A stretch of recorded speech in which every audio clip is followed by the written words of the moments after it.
As you heard, I work with the World Bank, and that means that my talk today will have a lot of numbers, a lot of statistics, and for that, I apologize in advance.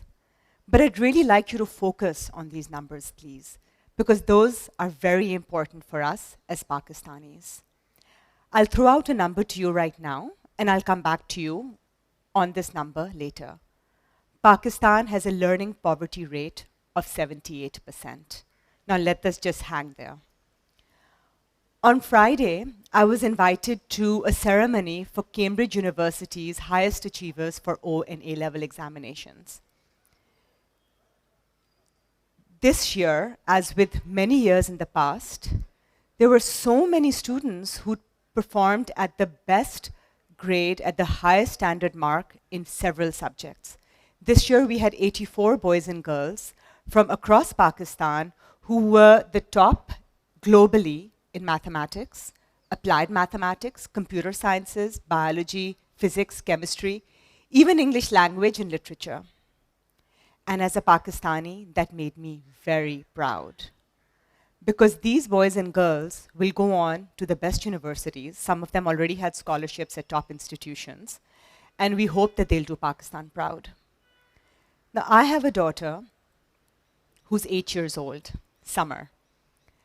Now, Summer is obviously, like all our children are, very important to me. And I really wish for her to have a similar bright future.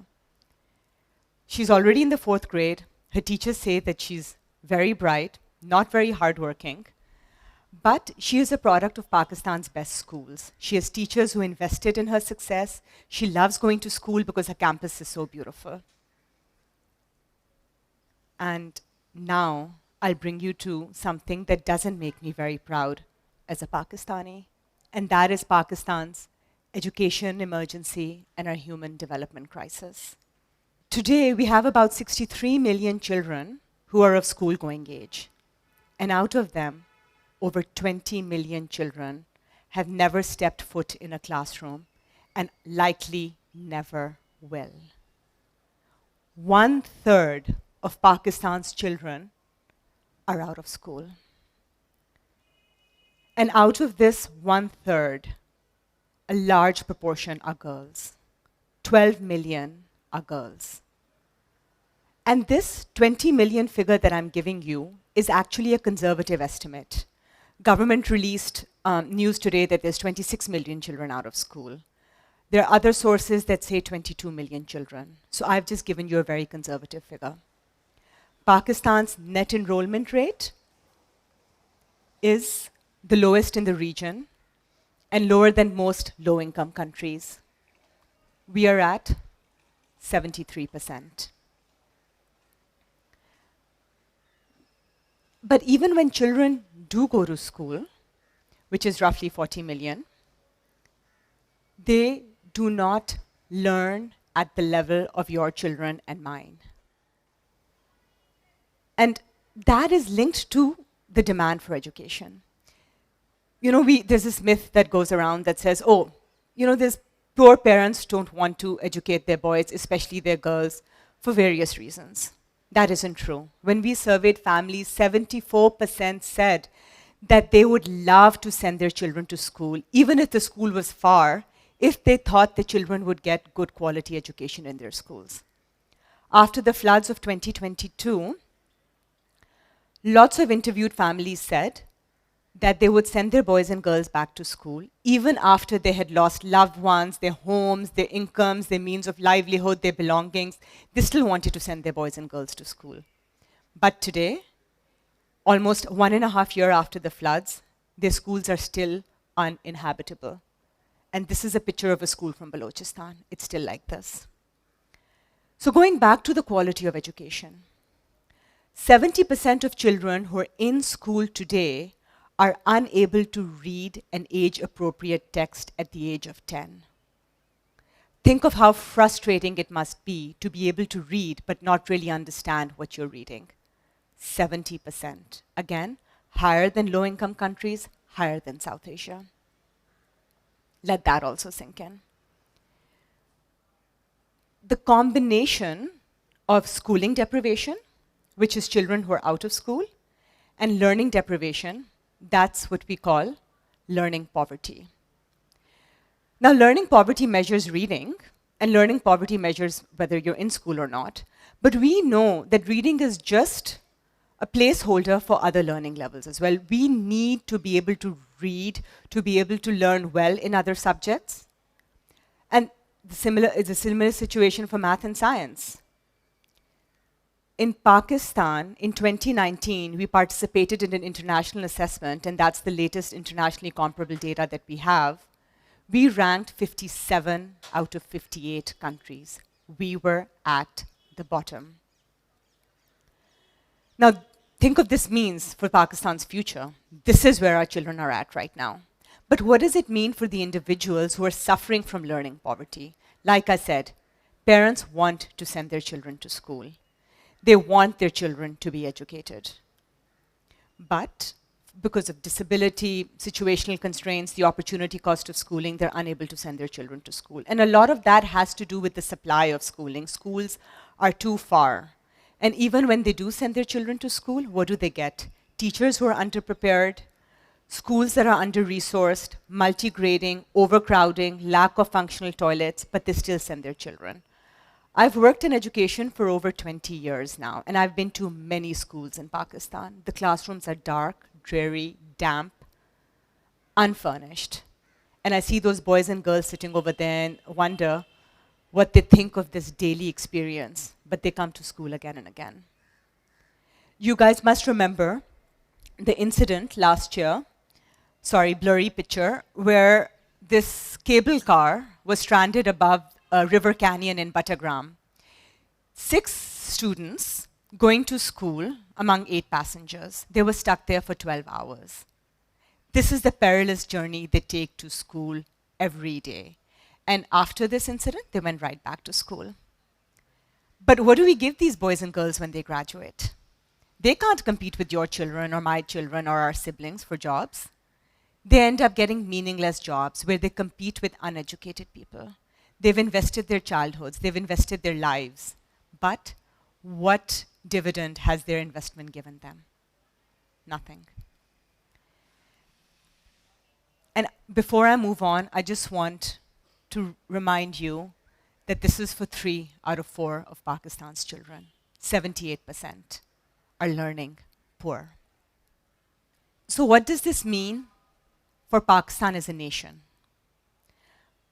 So learning contributes to human capital accumulation. Human capital is what drives national growth. It's what allows families to break out of poverty, to contribute meaningfully not only to the economy and to global and national growth, but also to contribute to the well-being and the future of their own families.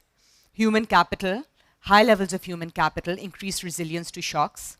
We've seen that in Pakistan, that the most affected by earthquakes, floods, are the poorest. And human capital accounts for 64% of global wealth.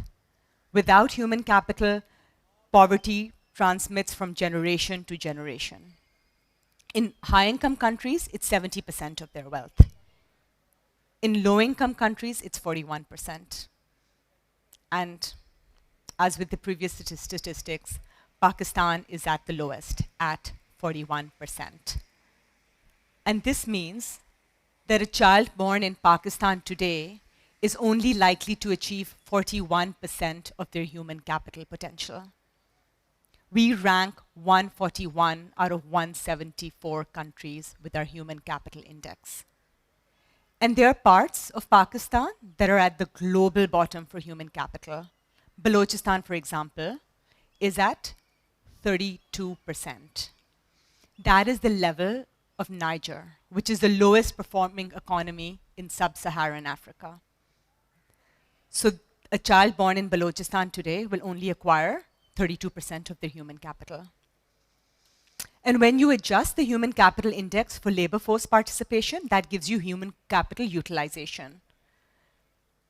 For men, it is 31%. For women, it is only 8%. So only 8% of Pakistan's women, less than 1 in 10, actually utilize their human capital potential. They're not contributing to their family's well-being, they're not contributing to economic growth, they're not engaged citizens, they're not contributing to society. This is where Pakistan is today.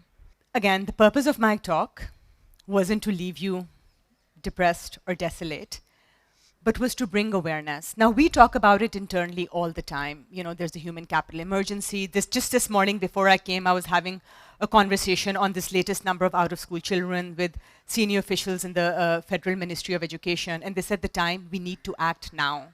And we know the solutions, right? Technical solutions abound. There's evidence from all over the world on what works, what doesn't work. There's evidence from within Pakistan. Train your teachers better, build enough schools, reduce distances to school, safe passages to school, eliminate multi-grading, teach in the mother tongue. We know all that. But what we need is sustained political, sustained national will. A last number that I'm going to leave you with is 2.4%. Pakistan spends only 2.4% of its GDP on education. At a bare minimum, we need to spend 5.4%. At this level of investment, accounting for population growth, it will take us 31 years to bring all boys into school and 50 years to bring all girls into school. And this needs to change now. This has to be a turning point. And you must be wondering why I'm bringing you into this conversation. It's because we need your support too. Everyone needs to talk about Pakistan's education emergency and human capital crisis again and again and again, repeatedly. Shine the spotlight wherever you go with whoever you speak to. Continue to shine the spotlight.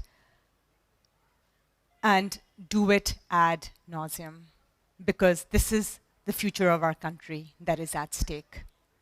You know the numbers, you know the story, and you know the consequences.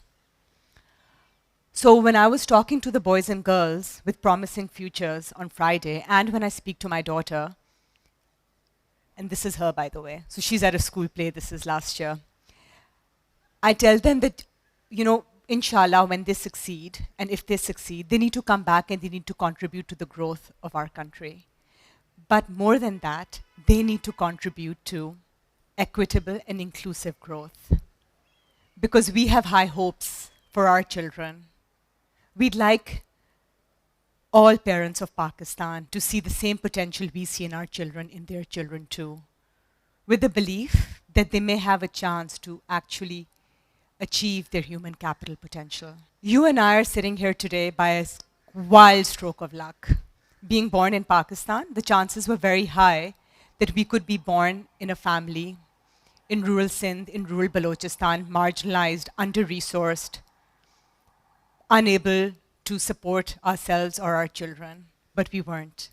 We beat the odds. We are sitting here today, and we are tremendously lucky.